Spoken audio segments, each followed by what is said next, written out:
tuloy lang. Magandang tanghali po. Ano po yung pangalan? Nestor Vargas. Ano po yung religion? Christian. May mga tanong lang po. Paano niyo po tinitignan ang papel ng sakramento tulad ng binyag, kumpil at communion sa Christian kumpara sa Katoliko?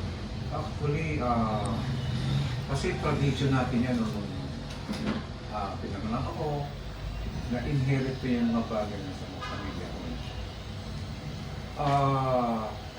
Sa paniniwala ko kasi, hindi na gano'n.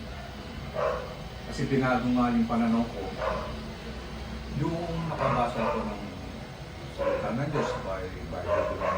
So, nabago lang na kasi may mga teaching kami actually na wala sa so sabi nga din naman, ikaw ay may pananalig sa Diyos, kailangan mo malaman kung ano yung mga bagay na sinasabi ng Diyos dito sa kalagayan natin dito.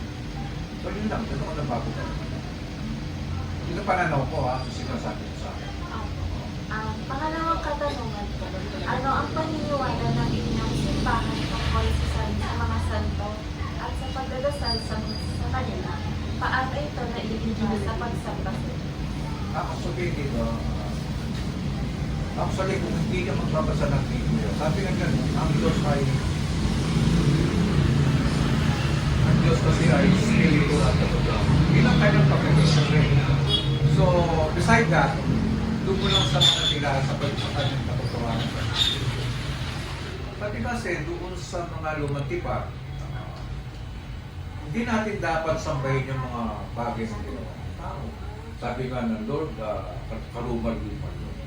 Isang tinatawag na yung pagsamba na hindi na nauupo sa Diyos. Diba? Yun ang tinatawag na Diyos. So para sa akin kasi, ang Diyos kasi nakikilala sa pamamagitan ng Espiritu at katotohanan. Yung si Christ, pumunta dito, nagsalita. Sinabi niya ko ano yung mga dapat niya sabihin para sa tao. Yung kalooban ng Diyos para ang tao mahalagay sa mabuting posisyon. So hindi ko makita kasi actually sabi nga nila pagkaharap sa ito. Masukit siya. Ano yung sa isang bagay na harap ka, makikipag-usap ka na hindi na masukit. So sabi nga gano'n, kung talagang gusto mong malaman kung ano ang Diyos, kung sino talaga siya, alamin sa Biblia para malaman kung sino talaga ang Diyos para sa buhay.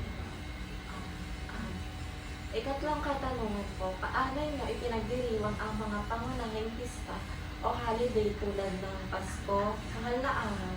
May mga special ba kayong naiiwan sa mga Katoliko?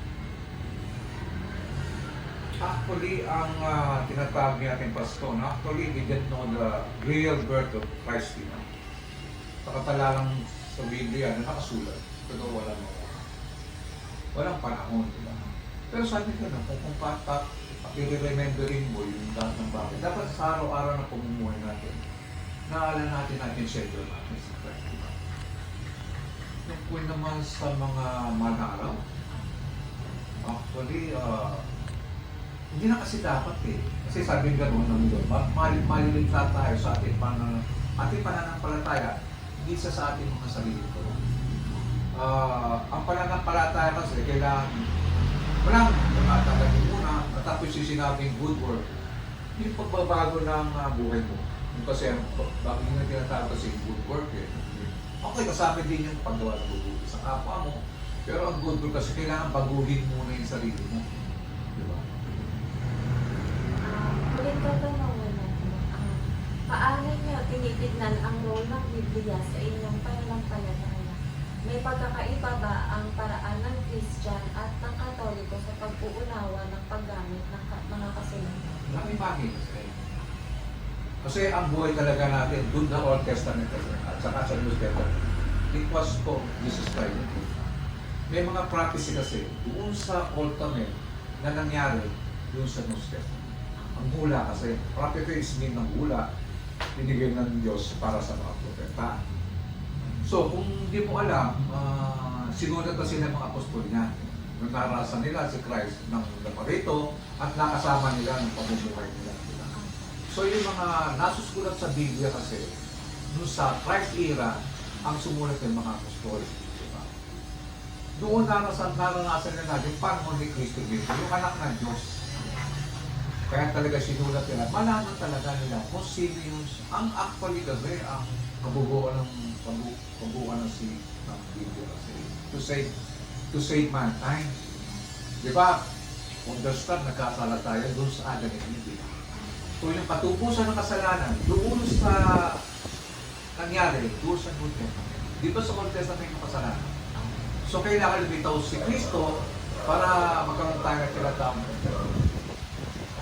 Maraming salamat po, Mr. Nestor. Thank you. Thank you. Thank you.